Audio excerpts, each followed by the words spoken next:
Қызылорда облыс Шиелі ауданында қазір таңда мынау Рахима деген кісіні айтқан болатынмын өткенде. Мынау Қалима, басыңа не көрінді? Мынау ораза айында мынау инвалидтерге, мұқтаждарға бір көмек бермейсің ба? Мына бас мұфтидің өзі телевизордан хабарлап жатыр. Мына жердің несін Қалима егесі дейді. Мына пекарныйдан нан өткізетін кісі дейді Қалима. Бір жағы құдағай болып келеді бізге. Енді мен айтайын деген бір мәселем бар қазір таңда. Мына Лаура деген сатушыны қойып қойыпсыз, кеше нан берем деді да, бермеймін деп жаңағыдай осындай жаңағы берме деп жатыр Қалима деген осындай жауап естідім. Міне қараңыздар, мынау кола мен сүт сатады бір жағы, нан сатады жаңағы міне қараңыздар. Енді мына нанға тарылған, суға тарылған бұл несі күнәсі жаман болады негізі, мұқтаждарға осындай істеген.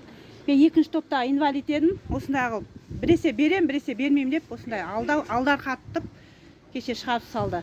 Енді айтайын деген Қалимаға, Қалима, сіздің мынау наныңыз мына ауданда белгілі сапасыз деген атаққа қалған. Қалима, мынау жол бойының наны.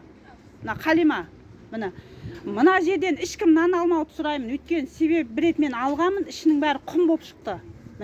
Осы мәселені заң бойынша тексеру жұмыстарын жүргізуді сұраймын. Мына кісі егесі сатушы алған, Лаура деген кісі. Енді айтайын дегенім, заң бойынша мына тексеру жұмысын жүргізуді сұраймын осы жерге.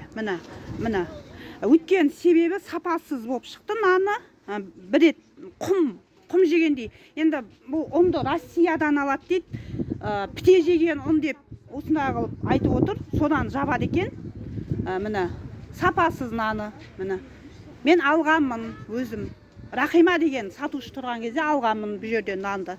Осы мәселе бойынша КНБ-ның назарына тексеру жұмыстарын жүргізуді сұраймын. Прокуратураның назарына мынау Қалиманың наубайханасына тексеру жұмысын жүргізуді сұраймын.